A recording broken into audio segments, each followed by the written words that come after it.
to get in the room. I hope you'll all come in person, in 2022, or we'll have to get a new room. Okay, well, welcome everyone to the December CMDA meeting. Thank you all for joining us. It's going to be a really fun meeting. First, we have some updates, and I first like to welcome Erin Thomas from CHCA. We're thrilled to partner with her. She is just an added benefit to CHCA.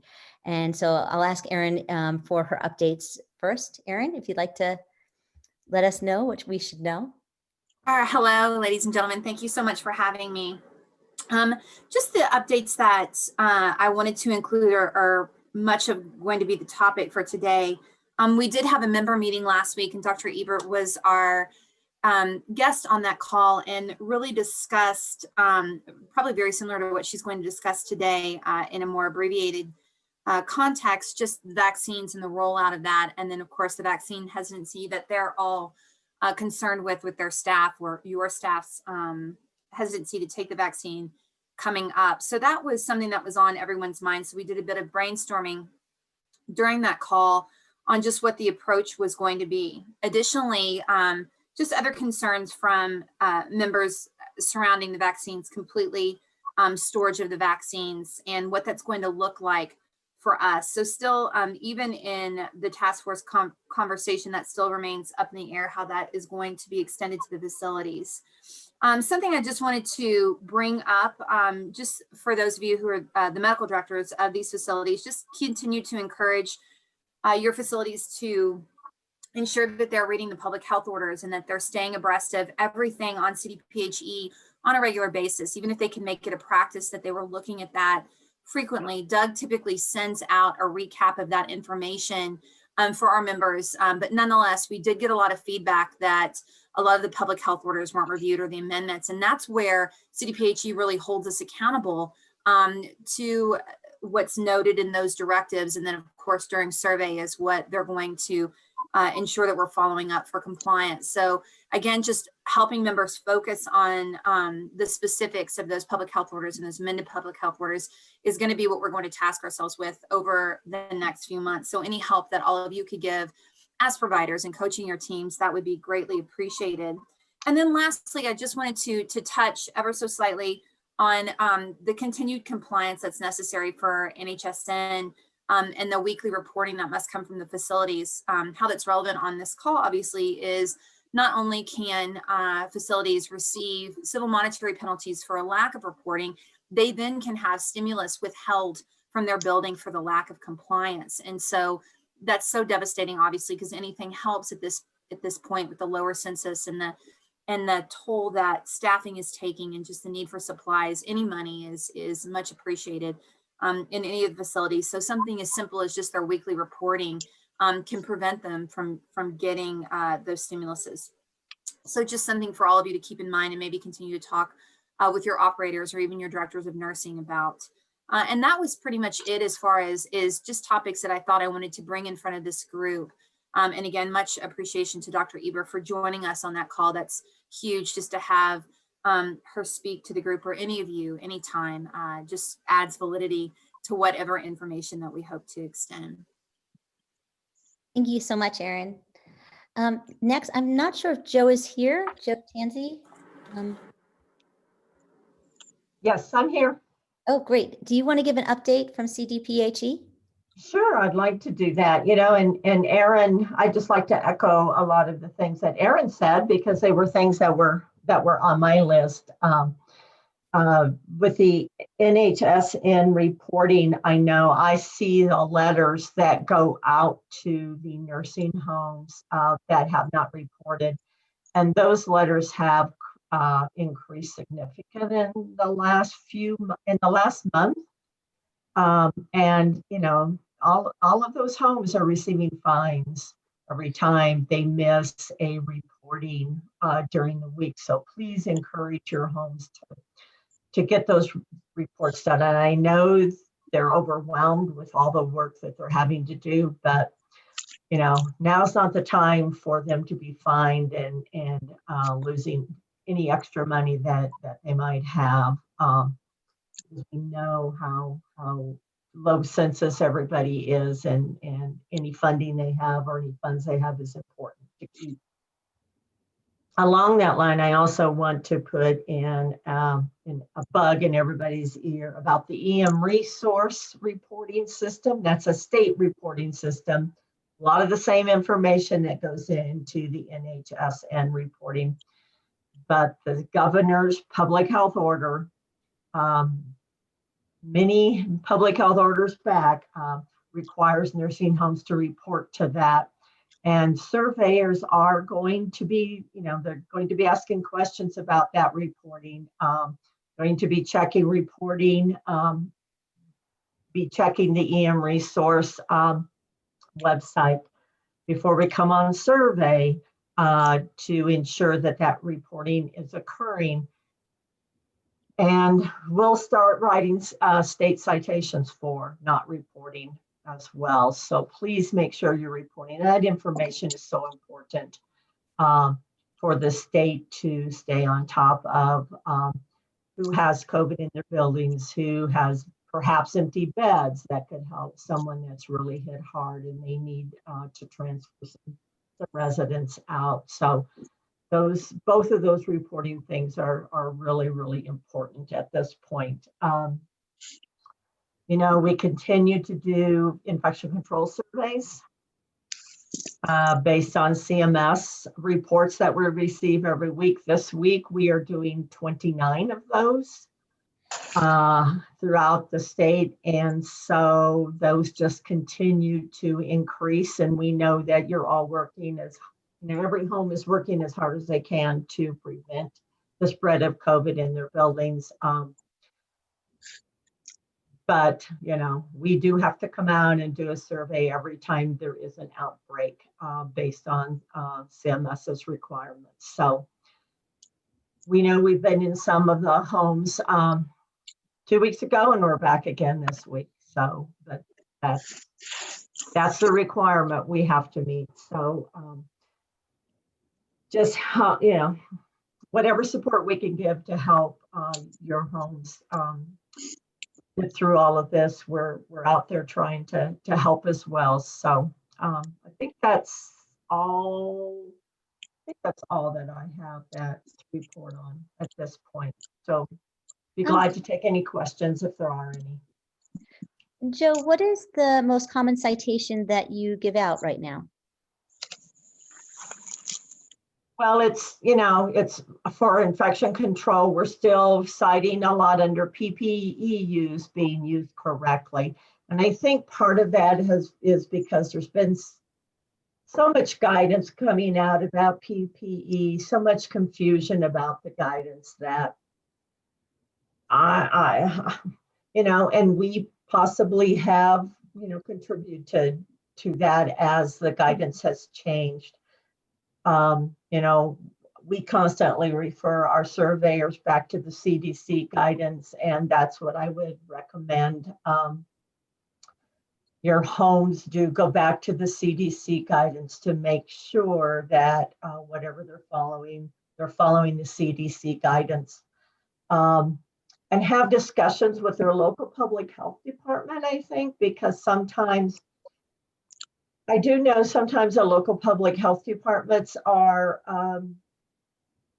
giving some different guidance for PPE use. So make sure they're understanding why their local public health department is giving them that guidance, and then discuss that with the surveyors when they're out on site, because we certainly don't want to cite anyone for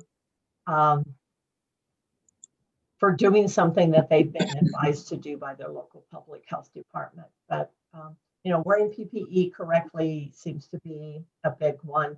And then the surveillance, of the infections in the home, to see if they can try and find out how it got into the home and then how it's being transmitted. So that's an important piece to stop that transmission. So. Joe, may I ask you a question?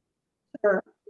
This is Dr. Jacobs, and I don't know if this is true or a rumor, but I heard that they switched the priority for vaccination to prisoners and correctional officers and away from nursing home residents and first responders and medical providers. Um, uh, Joe, do you mind if I chime No, please, go ahead. So Dr. Jacobs, I know that the ACIP is actually meeting right now, and the CDPHE has a vaccine planning committee. I'm on that committee. And so I think after today, after the ACIP meets, we'll have some further guidance, but that isn't the way the state of Colorado Vaccine Planning Committee is leaning, nor do I think that's the way nationally they're leaning, but Right. we'll find out more to that later on today and tomorrow. Thank you, Hey. Leslie. Joe, this is Christine LaRocca. Could I ask you a question? Sure. So another area of confusion that I'm hearing about is residents who leave the facility and then come back, and what their requirements are around testing and isolation. For instance, a resident who goes to the emergency department and then returns to the home. Can you clarify that? So if they go to the emergency room and then return because we feel, if it's under a controlled circumstance, I don't believe they're required to do testing according to the latest public health order or CMS guidance. So it's like if they were to go out and be, in fact, I believe it's, and I, don't have it in front of me, but I know the CMS guidance is they need to be out of the facility for 24 hours before testing is required. So I would Joe, have to look up the public health order to see if that followed that guidance. yeah, Joe, this is Greg. Uh-huh. That's where some of the confusion is coming, because I know, and Leslie, you heard this too, but on the strike force call, not this week, but last week, April came in and said, no, anybody that leaves, dialysis, ER, clinic visit, home, no matter what they go out for, they have to be in the testing.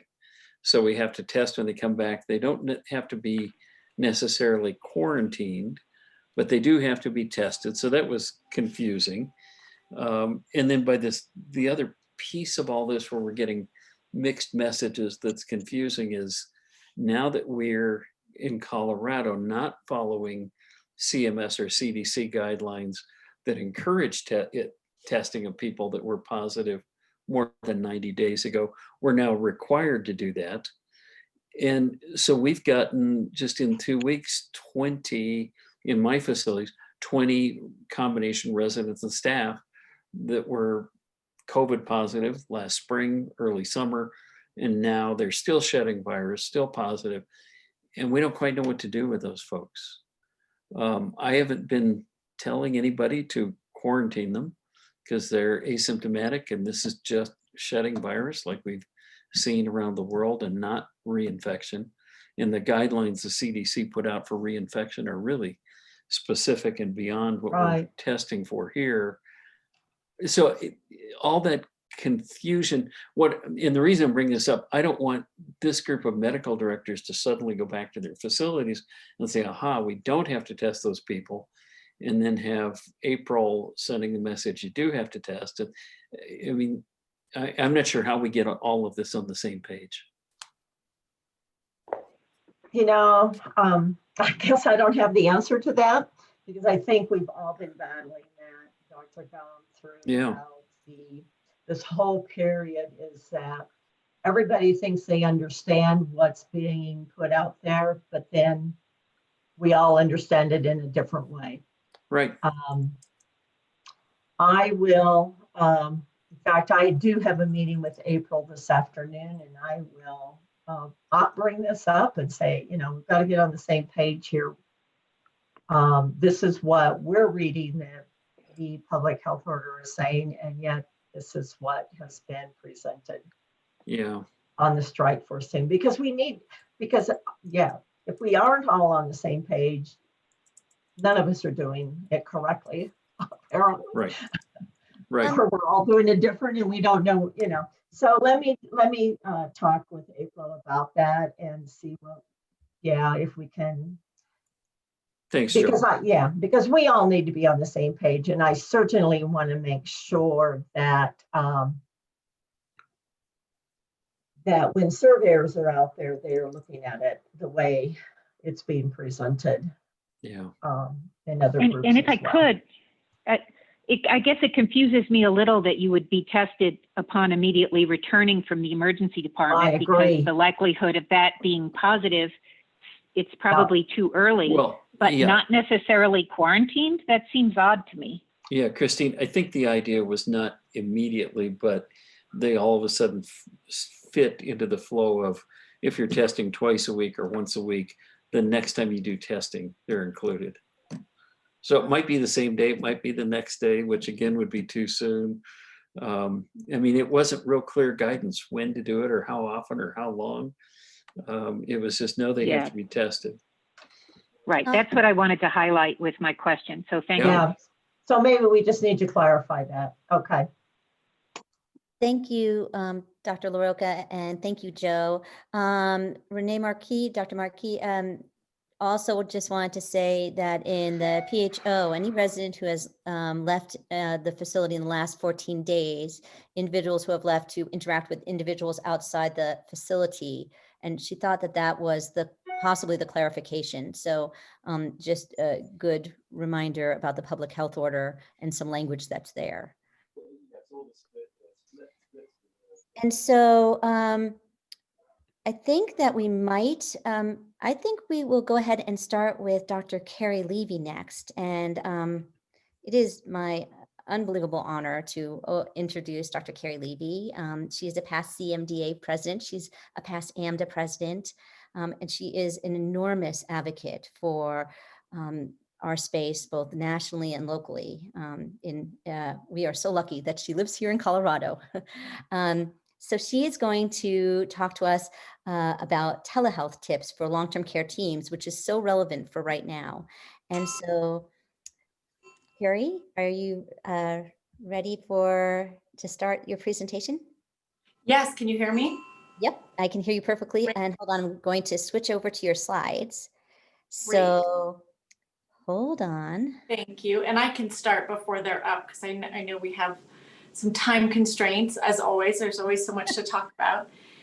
So thanks so much for having me today. And the hope was to give just a very broad overview of some of the things that we've been doing. And my hope is that if there are things we talk about today that you have interest in, please reach out and I'd be happy to share more details with you if it's helpful. And you can go ahead and go to the third slide, Leslie.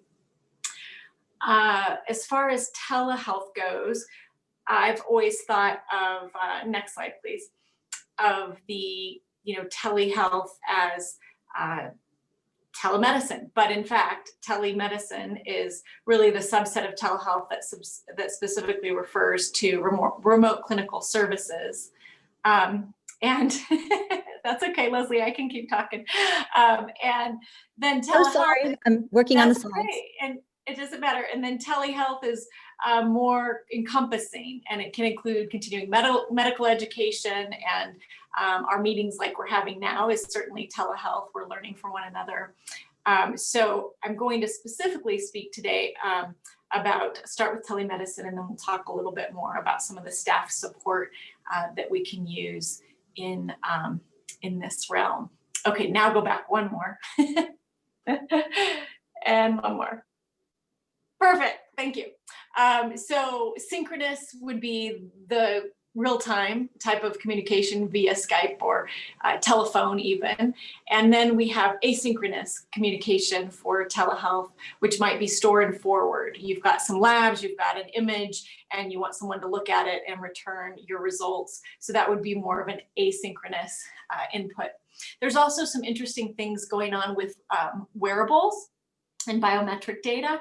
So one of our facilities now has, in the VA now has wearables where they're able to record pulse and pulse ox and temperature every day and understand what a person's baseline is. And then if they start to increase above their baseline, then there can be some evaluation. So most of the residents, turns out, not surprising to this group, do not have a baseline temperature of 98.6. They have a baseline temperature of 97.8 or 98. And so they may have a fever when it's not technically a fever, but that can really be an early sign that they're, for example, going to develop coronavirus. So there's a number of studies now looking at, can we identify who might be in that development phase with these wearables and some of the biometric data? And it's pretty simple, actually, the technology, and I suspect we'll see more of that in the coming months, year.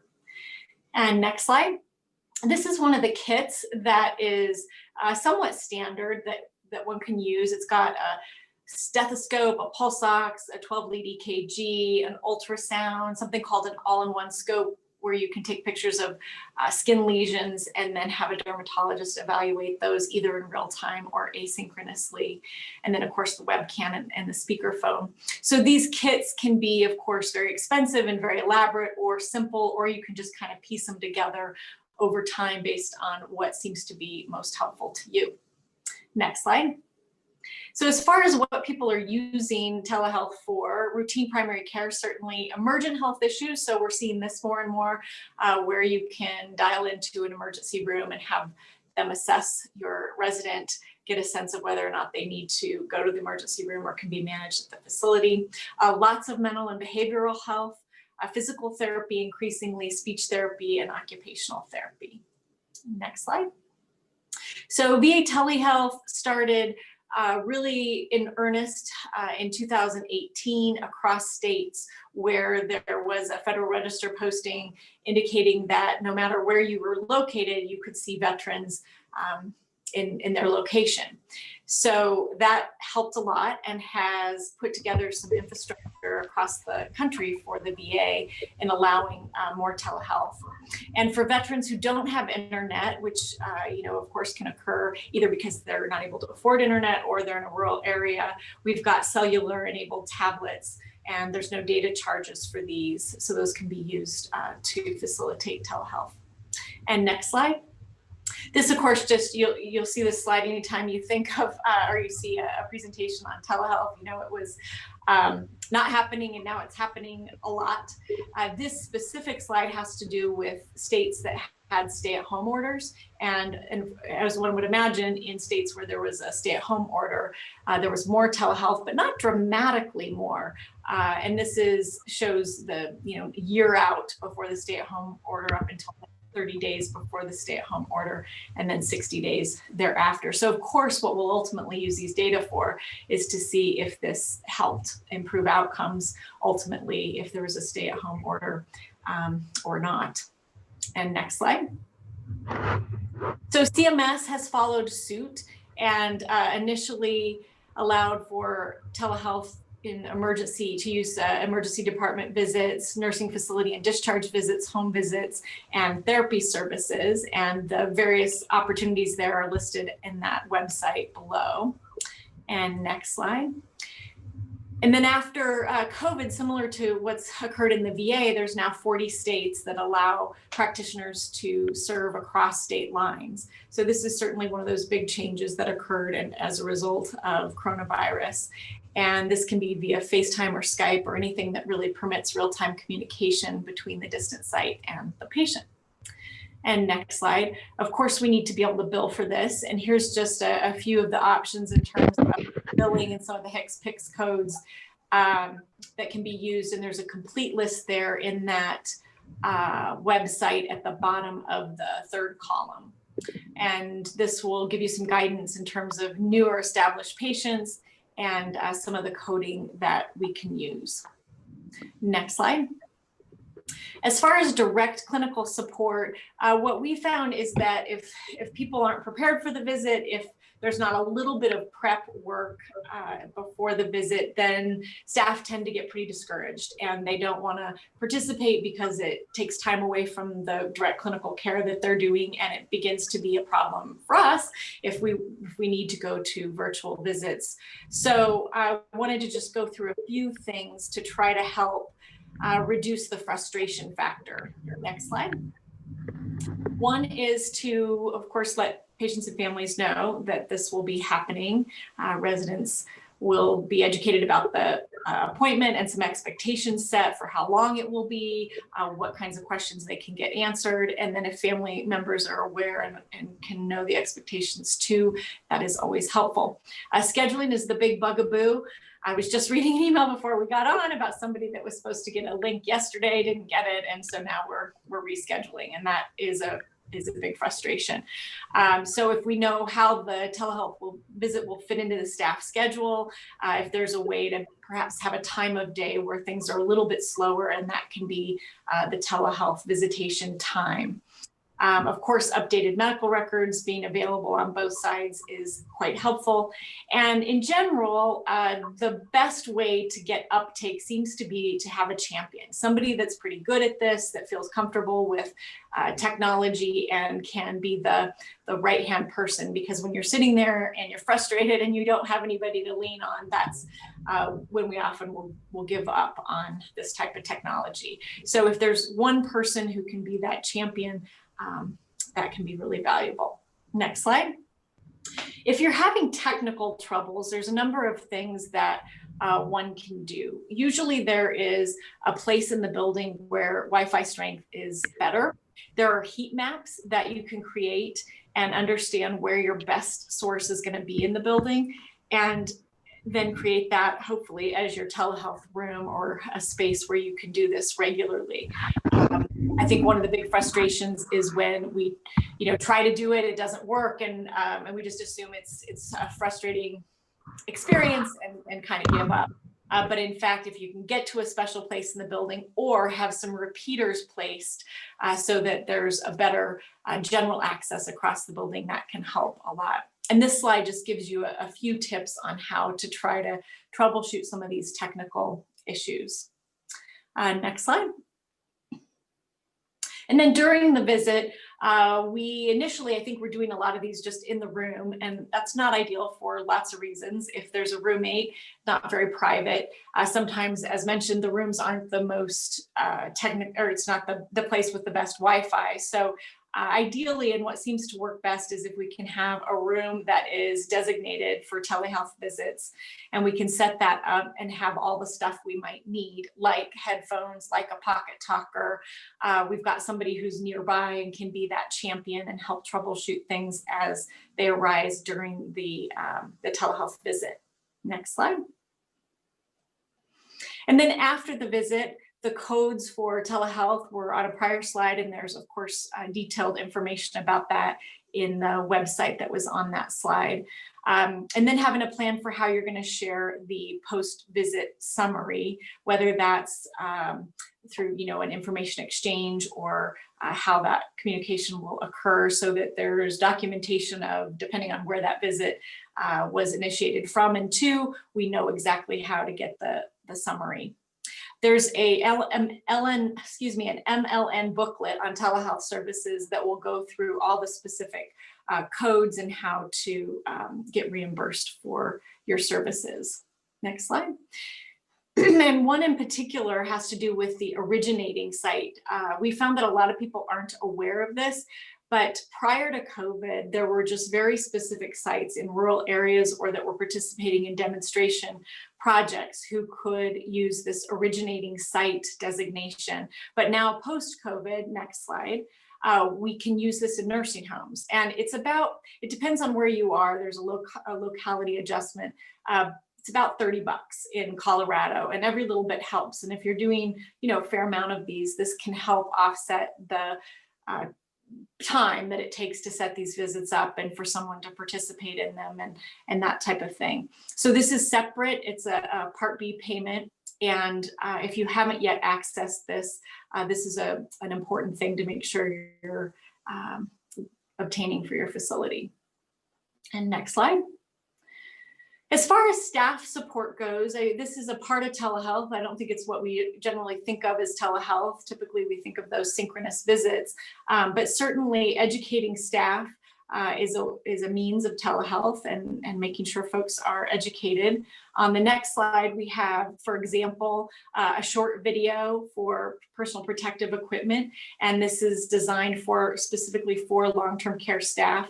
And research would show that people have the ability to participate in about 12 to 15 minutes of these types of sessions. So to the extent that you can keep it short and give folks opportunities to learn, but in small bites, that tends to be the most effective way to do this. And of course, everybody's so distracted right now in particular, and doesn't have excess amounts of time. So 10 to 12, 15-ish minutes for these is ideal.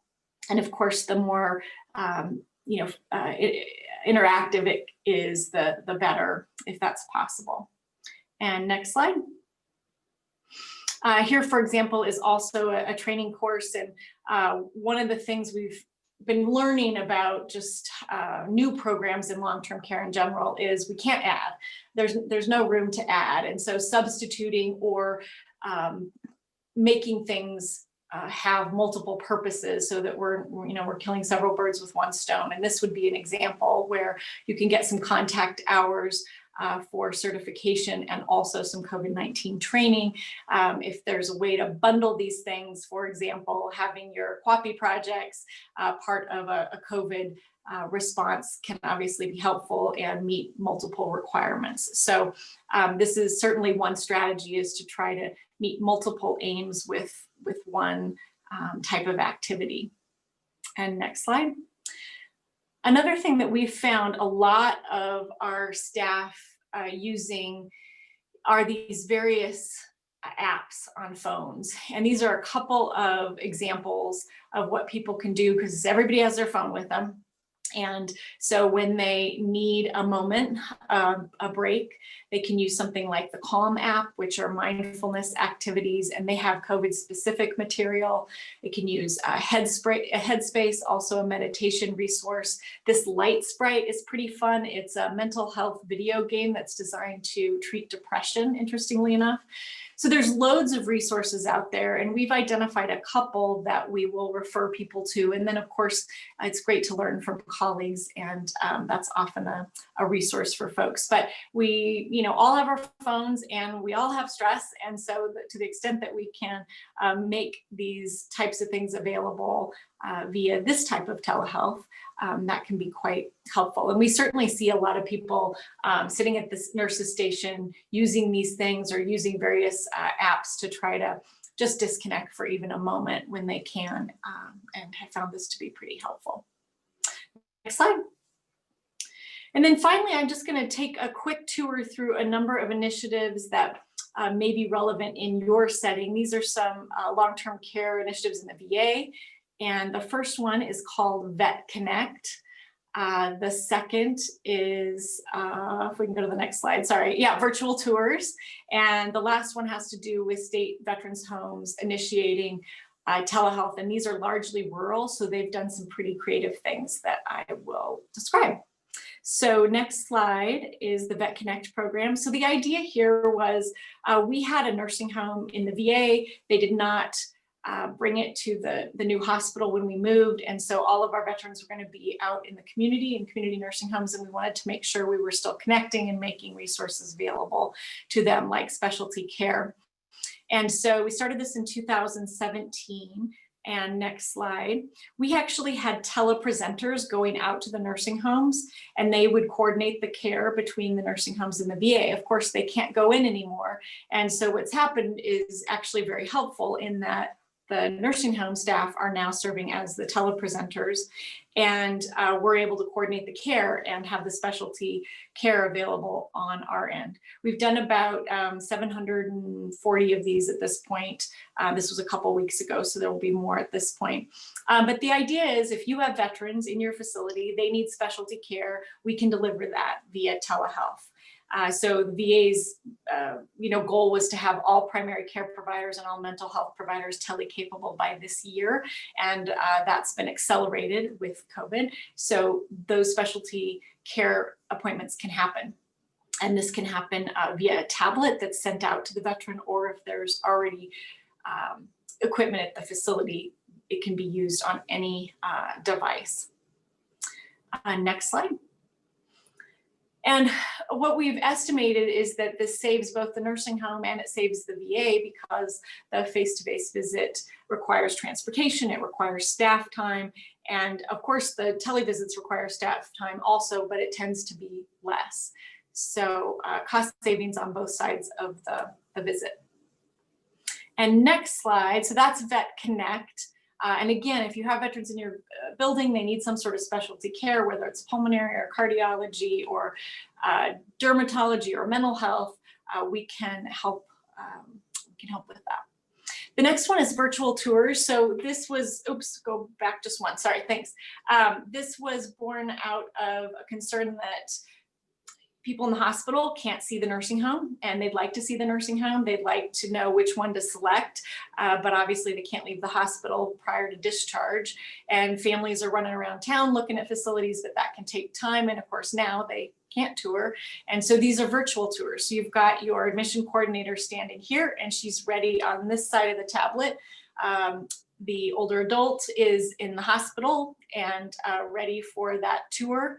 In this case, it's veterans at the VA hospital who are ready for that tour, and they can tour 3 or 4 facilities in a day and make a decision, over a couple hours time, as opposed to multiple days with family members and the residents trying to figure out which facility they want to go to.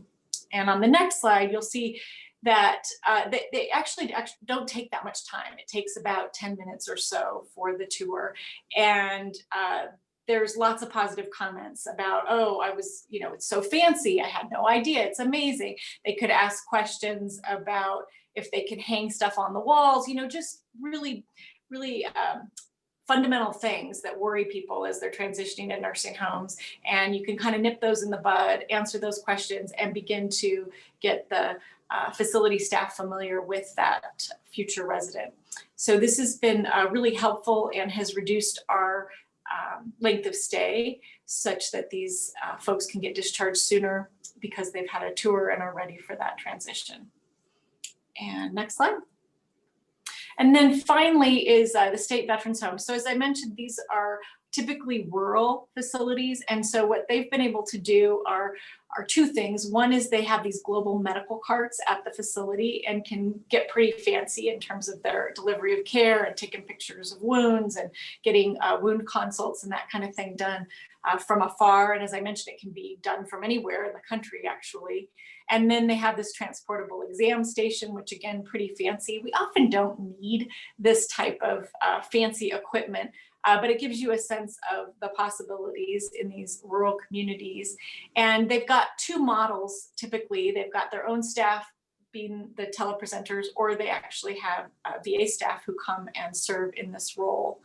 And on the next slide, you can see the range of services that are being provided. Dermatology, cardiology, urology, oncology follow-up, anesthesia, pre-operation assessments, low vision, believe it or not, retinal clinic can be done virtually, diabetic clinic, pharmacy, management, behavioral health, lots of behavioral health being done this way. And then the one that just blew me away was wheelchair clinic. So they're able to fit folks for wheelchairs using telehealth. It would seem that they would need very precise measurements and someone in person, but in fact, they can pretty quickly train someone to make those measurements, and with the guidance of the wheelchair fitter, they're able to do that. And again, a big money saver because people aren't going back and forth to get fitted, and the fit is actually better in many cases because you have staff who know that resident informing the wheelchair fitter, and they can go back and forth and make adjustments in real time, as opposed to this dyssynchronous going back and forth to in-person appointments. Geriatric psychiatry, geriatric evaluation, Parkinson's, neurology. So these are examples of things that are happening right now. And as we did this survey nationally of of programs, we were really amazed at all the different things folks were doing when they didn't have access to these subspecialties. And on the next slide, I've just got some resources. There's this practical guide to telehealth that West Health put out, and this is specific to long-term care settings. Some of our colleagues contributed to this, and it's a pretty helpful guide. And then on the next slide is the AMA's telehealth implementation playbook. And again, just some of those practical tools about, okay, we've sort of done this quickly, and now maybe we want to go back and refine the way that we're doing it so that it can be more of a long-term strategy and one that's not quite so frustrating to people, which of course it can be when things aren't working as planned. And I'll stop there. And that I know was quick, but the idea was to give you a sense of what's happening and what programs you might be interested in. And of course, would love to connect you to those if they are useful to your home. Thank you so much, Cari. We so appreciate it. I think we're going to forward you any questions and then Sure. maybe email the responses back. That's so amazingly helpful. It's kind of incredible what you can do at telehealth these days. It really is amazing. Wheelchair clinic, who knew? So we're going to turn then to the next presentation, which is my own, and it's going to go a little long. I'm so sorry. I think we're going to go till 1:10. I'm so sorry about that, but I'll try to go pretty quickly. And I'm just going to share my screen. Let's see here. Hold on. Just give me a second here. Okay. Okay. Let's see if this works. Every time I do this, I'm always amazed. Okay.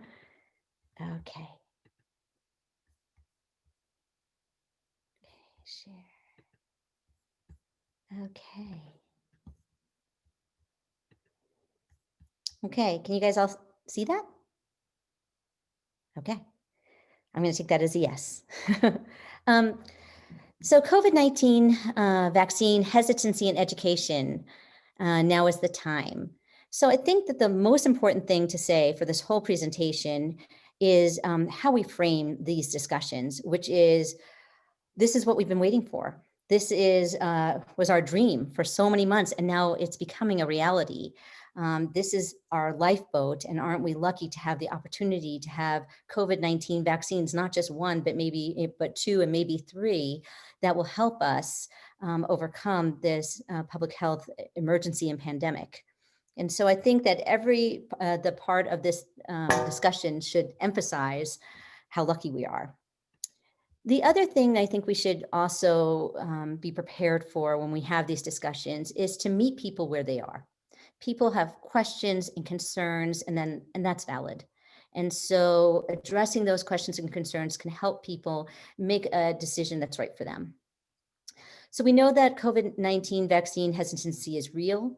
There was a national CNA association this wasn't a research survey, but surveyed its members and revealed that 80% of CNAs have some apprehension about getting the COVID-19 vaccine. 80%. So that is really a Houston, we have a problem kind of number. Krebs, in his publication in JAMA in October, looked more deeply at important factors of acceptance of the COVID-19 vaccine and found that efficacy, duration of protection, and lower incidence of major side effects were really important to people. And other factors like emergency use authorization and vaccines developed outside the United States were also important to people. So then when we look at our long-term care staff, some of their concerns that we have been hearing is about being first, being in the 1A, making sure that they're not going to be a guinea pig. It's also about safety and to ensure folks want to know that they were represented in the vaccine trials. Okay. So then when we look at COVID-19 vaccine hesitancy in older adults, this is a national poll aging report that was just published last month in the University of Michigan among adults aged 50 to 80. I can't believe I'm part of this group, but I am. 20% would take the vaccine as soon as possible. 46%, just like some long-term care staff, want to wait. They don't want to be the first ones. They want to wait a few months. 20% unsure about getting it, and then 14% don't want to get it at all. Again, these show you that vaccine hesitancy is a real thing. Hold on one second. Okay. So this is a really busy slide. I'm happy to share this slide after the presentation, send it out to everyone. And it is courtesy of Dr. Anuj Mehta from National Jewish here in Denver, Colorado, who put this together and updated it yesterday. And so we'll go through it a little bit. This is about the Pfizer and Moderna vaccine. And as you can see, the numbers are pretty good for the trial sizes. Pfizer had 43,000, enrolled, and 41,000 received their second dose. For Moderna, they had 30,000 enrolled and 25,000 receiving their second dose. For efficacy, you can't ask for better. For Pfizer, 95%, and Moderna, 94.1%. And the amount of cases that we were looking for were significant. For Pfizer, they had 162 cases in the placebo and 8 cases in the vaccine. That's pretty good. And for Moderna, hold on a second, I just have to adjust one thing. They had 196 cases, 85 cases in the placebo, and 11 in the vaccine group. So what about immunity? For Pfizer, they say 7 days after the second dose. Moderna hasn't put that out yet. And what about severe cases? So for Pfizer, 9 in the placebo group versus 1 in the vaccine group. And for Moderna, 30 in the placebo group with 1 death, and 0 in the vaccine group with 0 deaths. Side effects here for messenger RNA vaccines are a big deal. And there seem to be a little bit higher than maybe your average influenza vaccine. Certainly fatigue is really head of the class here with myalgias and headaches. And so you can kind of feel a little bit crummy for 1 to 2 days. Certainly the side effects are a little bit more pronounced with the second dose. And what about our group? What about older adults? So they did break it down here, and 45% in the Pfizer group, 50 to 85 years old, and in the Moderna group, greater than 7,000, age greater than 65. No difference in efficacy. So there's some information on minorities, which is so important. And high-risk conditions were teased out a little bit more in the Moderna trial from the data that they're sharing with us. Of course, we know that storage is a deal with messenger RNA vaccines, and information is below. And so this is also from Dr. Anuj Mehta, a little bit about AstraZeneca.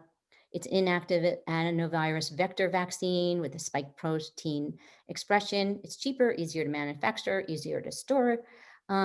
But they had kind of some quirky results. So they had 11,636 participants. If you got half a dose for your first shot and a full dose for your second shot, you had about 90% efficacy. If you got a full dose for your first shot and a full dose for your second shot, you have 60% efficacy. And I think we are unclear what is the scoop with that. No adverse side effects, and more data to be on the way. So when we're educating staff and families for COVID-19 vaccine education, we should have a plan. And so I had done many town hall meetings and kind of gathered that data. And these are the top 8 questions that people have. So we're going to go through each one of them, and I'll try to do it quickly. First one, is it safe? Number 2, why should we trust the vaccine? Number 3, new technologies being used, and is that dangerous? Next is, what about emergency use authorization? What does that mean to me? When and how long will it be protective? Will I still need to wear a mask? And expectations about side effects. Also, some special circumstances. If I had COVID-19 before, should I get the vaccine? If I had antibodies for one of those antibody tests here in town, especially early on, should I get the vaccine? And finally, really importantly, where are you getting your information? There is a lot of places to get information, especially on social media, and most of it's not very good. Okay, so let's go through each one of these questions. Are the COVID-19 vaccines safe? So obviously the FDA Safety is number one priority for all vaccines. Vaccines are given to overall healthy people, not to treat a disease. And so we certainly don't want to make anybody sick. Most adverse side effects occur within the first 6 weeks of the vaccine, and the FDA has asked for 8 weeks of safety monitoring from the COVID-19 vaccine trials. The FDA has a minimum of 3,000 participants that they assess safety for vaccine trials, and the current phase 3 trials have many, many more patients than that, 30 to 50,000, just further demonstrates how important safety is. Why should I trust that the COVID-19 vaccine is safe and appropriate? How do I know? So the FDA is using the same standards as it has for decades. There are no steps being skipped. And it's always nice to know about these 2 advisory committees. Of course, one of them is meeting, right now. The Advisory Committee on Immunization Practices, ACIP, that advises the CDC, and then the VRBPAC, the Vaccine and Related Biological Products Advisory Committee that advises the FDA. And it's important for folks to know that not only does the FDA look at all these this data, but we have 2 independent groups that are also looking at this data, also giving their opinions. So we have a lot of independent groups weighing in to ensure that nothing is suspect. Hold on. So what about these new technologies for the COVID-19 vaccines? We've never had a messenger RNA vaccine. We also now have viral vector vaccines, and people can be concerned about that. And it's worth kind of going through a little bit about these types of platforms. I think that's for another discussion. I will tell you that for the messenger RNA vaccines, there is a phenomenal JAMA article. It's called COVID-19 and Messenger RNA Vaccines, First Large Test for a New Approach. And so I can send out that article too, and it goes through how RNA vaccines work and why it's okay to use them, we hope. One of the things that people have concerns about is, will these new technology and new vaccines give me COVID-19? So they won't, and they can't, but it's important to have that answer in that discussion. I think it's also somewhat important to throw in that when you get your COVID-19 vaccine, it's possible that you could be asymptomatic and have COVID-19. And I'm sure some of those things will happen, so that someone will have COVID-19, they will get their vaccine, and then a few days or weeks later, they will find out that they have COVID-19. And we want to explain that even though that could happen, that's not because the vaccine gave you COVID-19. And then people are getting all sorts of things on social media. So on my last town hall meeting last week, this is true, I did have the question, do you think that there are being transmitters being put in the COVID-19 vaccines to monitor me? And do you think that the messenger RNA can change my own DNA in my body? Of course, the answer is no, but it is really important to answer those questions. So what about an EUA and what does it mean to me? So the emergency use authorization for vaccines based on need for a vaccine quickly to save lives during a public health emergency or crisis. The EUA is a shorter process, but no steps are missed. Still takes the FDA approval, can take a week or 2. It's, I think, important also to separate this process from the emergency use authorizations that have been used for COVID-19 medications previously, like for hydroxychloroquine or convalescent plasma. Those emergency use authorizations didn't have these 2 advisory boards looking at all the data. This is a different process. And I think separating that makes people feel a little bit better. The FDA also will assess the vaccine's known and potential benefits. This is specific to emergency use authorization. Make sure that they outweigh the known and potential risks. They will not say that the vaccine is effective. They'll say it may be effective. And so an EUA does not imply that the authorization was done too quickly or that the vaccine is not safe. Okay.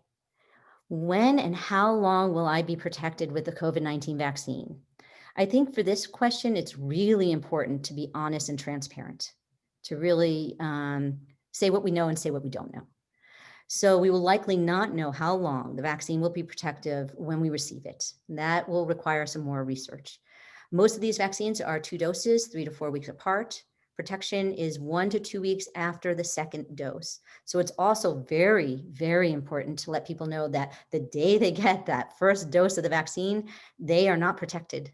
So that's not the day that you can take off your mask and go into a dance party and have no worries. And we need to say that a lot. So we really want people to understand that they won't be protected fully until the second dose of the vaccine, that booster. And also to say this vaccine may need to be received either yearly or every 2 years. We don't know, but kind of like the flu shot, and that's possible. Will I still need to wear a mask? Yes, yes, you will. Especially when talking to frontline staff. We will be one of the first to get the vaccine. So even when we have our second shot, we may be protected, but certainly most of the people around us will not be protected. We also want people to understand that we see that these vaccines can prevent disease, but we really don't know if they're preventing infection or transmission. And we'll need to have more data to tease that out. So it'll be really important that when staff gets their vaccine, even after their second dose, that they're wearing a mask, doing social distancing until the CDC explains to us that it is okay to take our masks off and kind of go back to a more normal life. But please wear your mask, social distance, and hand hygiene. It's really important to talk about the side effects of these vaccines. And certainly it seems like they may be a little bit more pronounced with the messenger RNA vaccines. Will the vaccine make me sick? So short-term discomfort, as we talked about, headaches, muscle pains, fatigue, chills and fever, 1 to 2 days. Of course, these are the same symptoms as you can get with COVID-19. And so we certainly don't want that everybody who gets the first shot of their vaccine and that night have a fever, try to go get a COVID-19 test. So I think that CDPHE has been talking about this and will put out some guidance for frontline staff for when you get the vaccine and when should you be worried about something else going on and when we think that this is just one of the normal reactions of getting a vaccine. Certainly these reactions can be more pronounced the second dose. They're normal and common. And what I tell people, because I always get a reaction when I get the flu shot, is I think that my body is amazing because it is reacting to the vaccine and making antibodies. It's doing exactly what I want my body to do. And so reassuring people about that is really helpful. We just really want to make sure that everybody knows that they have to go back to get their second dose, and it has to be the same exact vaccine as their first dose. Okay, so what about special circumstances?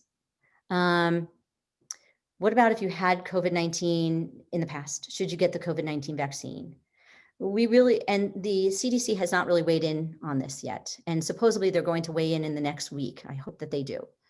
You know, it is safe to get a COVID-19 vaccine, even if you've had COVID-19.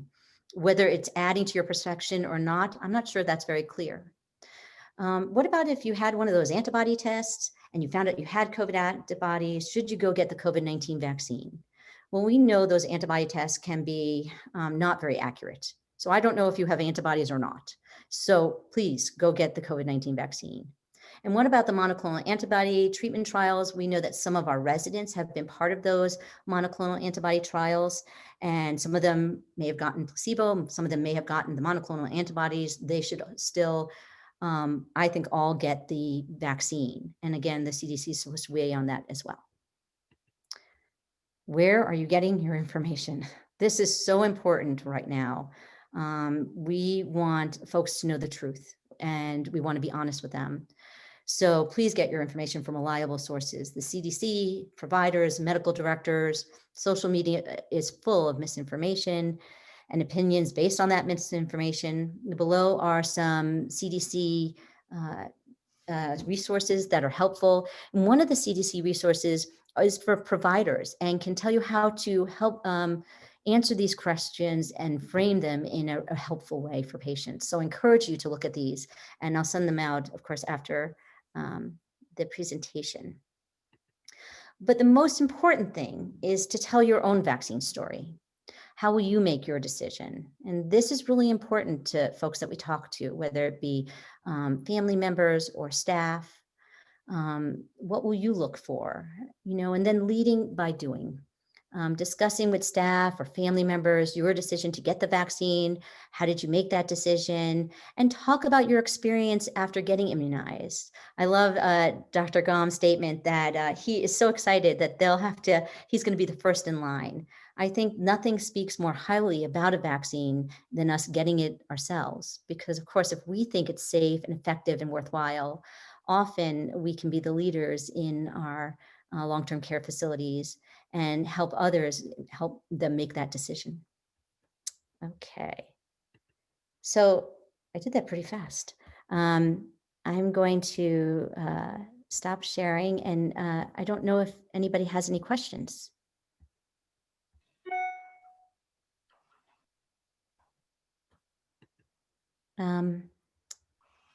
Galen?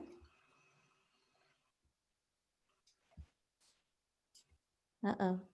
Sorry, I'm trying to go through them. We have a couple minutes if you Back to guys don't mind. the We'll answer maybe back one or to two the questions.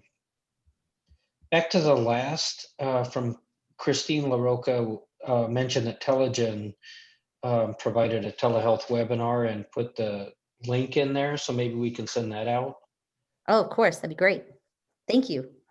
And then there was some comments on the number of COVID cases in the control group seems low, 170 cases in 43,000 people, and wondering if that skewed results. You know, that's a really interesting question. From what I had heard from the VRBAC, that they were originally, and if someone else knows more than me, please chime in, hoping for, to be statistically significant above 90 cases. And then, like Dr. Paul Offit had said publicly, that he was really hoping for 160 cases of COVID-19 infections within these phase 3 trials. And both the Moderna and the Pfizer trials exceeded those. And so from what I understand, those were the dream numbers to be statistically significant and have enough power to say something meaningful. That's what I know, but does anybody else know more? Yeah, Leslie, that's correct. And I think the other thing is just the difference in the severe cases in the two trials, together. I mean, to some extent, who cares if you had COVID and you weren't sick? But if you're going to have a chance of getting really sick and potentially dying, 20 in the control group and 1 in the vaccine group speaks volumes. Yeah, I agree. The next question was, how did they decide what was severe? That's a great question, and I don't know the answer to that. Does anybody know? I don't know if it's Yeah. the hospitalization or ICU. There are real specific criteria, and it's the people that we would hospitalize, but it meets a bunch of criteria for oxygenation, fever, death would be a severe outcome. So all those things count. Thank you, Dr. Gom. Is there an idea if efficacy was determined by case number or serum antibodies? Case numbers. So, yeah, that is true. Although it's very interesting that the the AstraZeneca trials, from what I understand, they actually also looked for asymptomatic COVID-19 infections in their trial, which will be a little bit more useful because, of course, the other two trials are only looking at symptomatic folks who then they diagnose with COVID-19. And so, I know that there is further data coming about antibodies, and then for AstraZeneca, a kind of another section for asymptomatic COVID-19 infections. And that's And that's what I was wondering for if they actually tested everybody for COVID or not, or if they just went on clinical COVID diagnosis and had a test if somebody clinically was sick. Because I wonder if, it might reduce the amount of sick people, but does it reduce the amount of asymptomatic COVID carriers that are still transmitting as we move farther into this and people start thinking, I have the vaccine, I can not be as safe? Everything I hear, and again, if anybody knows more, please welcome, is that it's really unclear about infection and transmission, that these were just, COVID-19 disease. And I think that still needs to be extrapolated out. Greg, do you know more? Yeah, I mean, it's just like what we're doing. It's a research trial. So they're testing these people all the time. So even if you're asymptomatic, most of them, my understanding, both Pfizer and Moderna, they were testing every week. For antibodies and Oh, not for antibodies. They're testing for disease. I don't know when they tested for antibodies. I'd have to go back and reread that part. And that just seems like a really low number of people, like in relation to the general public, how many cases we would have in 40,000 people versus the people that were in this study. Yeah, it's just odd to me. Greg and Leslie, this is Renee. Greg, I was surprised to hear you say that, because my understanding is what Leslie said before, that for Pfizer and Moderna, at least the numbers that they reported were not at all based on any lab testing for virus. They were only based on symptomatic clinical illness. So yeah, I'd have to go back and reread that, but yeah, that certainly could be true, Renee. I'd have to go look it up again. any And then, other? is Can I- there any data about safety of the vaccine for nursing mothers? I think have that's a not treated great a nursing mother in forever. No idea. Yeah, Renee and I were just talking about that as well, that question has been coming up a couple of times. I know that the vaccine is not going to be authorized for pregnant women and for children, but I haven't found anything about nursing mothers. You know, I can't say for sure, but I'm not sure it's going to be authorized for nursing mothers, but I don't have any official guidance at all. I'm sorry. Okay. Does anybody else have any knowledge about nursing mothers? Okay. I think that the most important thing that we can take to staff is that this can prevent severe disease and death for yourself and everyone you love. And so it is a profound opportunity. It's what we've been waiting for. It's our lifeboat. And so we want to answer questions and be really thoughtful about education and really help staff understand about the vaccine and then make a decision for themselves. But I can't wait to get my vaccine. And that's what One curious thing that came up yesterday is that Live Nation, who runs concerts, they will likely have you prove that you've gotten a vaccine before you can go to a concert. And so there may be some incentives beyond what we imagine now for people to get vaccinated. If they want to go to a concert, if they want to do anything in public, they may have to prove it. Just as also a side note, so AMDA has been collaborating with the CDC, and we are just codifying a toolkit for providers to help educate. So I went through the top 8 questions. We have about, I think, 12 different questions with in-depth answers for what folks are interested in hearing about the vaccine. And so that will be coming out soon, and I'll send it out to everyone. But we really want to address questions, ease people's minds as much as we can, and give them accurate information. So look forward to that as well. Leslie? Yes. Fred Feinsad here. Does your enthusiasm for the vaccine, which I commend, of course, because I support it, but would it extend from the messenger RNA vaccines, which I support, to the Oxford AstraZeneca vaccine? Would you take that?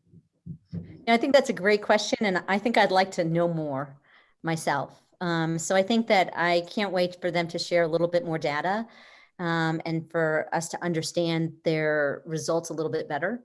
But I'm still excited for the fact that, if you got half the first dose for the first shot and the whole dose for the second shot, and you have a 90% efficacy, that's a home run. And so I think I'd like to know more, but I'm hopefully optimistic. Thank you. Great slides, great presentation. Oh, thanks. Is there any mention at all about nursing home residents or staff? That's a great question.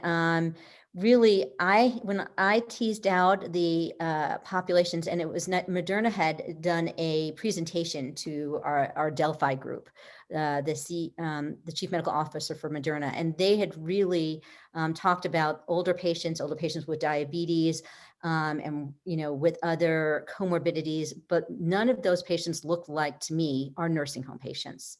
And so that's something that I know AMDA, Leading Age, and multiple groups are asking for further investigations and trials using patients like our patients in a nursing home. So to be quite honest, I don't think we have that data. in any of the trials that I've seen or any of the presentations that I've heard. I don't know if anybody else knows more. Yeah, I haven't seen any, Leslie, in perusing them. It looks like they clarify older adults, but they don't break out. And part of that is a lot of this is being done outside the US, and nursing homes are a lot less prevalent outside the US. Yeah, that's true too. So I think that that data we're waiting for that, and that will certainly be a challenge for our residents accepting the vaccine, knowing that nobody like them has really been studied in the trials for the vaccine. And we really don't know the efficacy in our residents, which is why I think that they put nursing home staff at 1A, just like we like to say, Mrs. Jones in a nursing home probably didn't go to King Soopers and get her COVID-19. It was probably brought to her.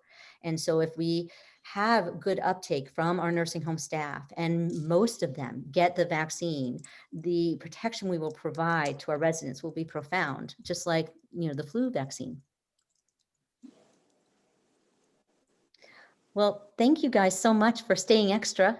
We'll send you out Dr. Levy's slides and my slides and some articles, and we look forward to seeing you in 2021 virtually. Thank you for coming to CMDA. Thank you, everyone. Thanks, Leslie. Super helpful. Thanks so much, Leslie. Thank you, Cari. Bye-bye.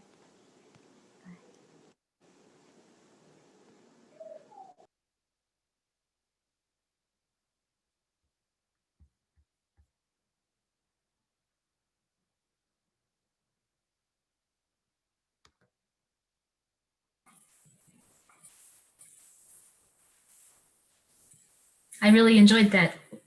I really enjoyed that, Leslie. A lot of great information. Oh my gosh, I felt like I was rushing. Oh, you fit the time and everything. Hopefully I didn't sound like a complete New Yorker and was talking so fast. I thought it was fine.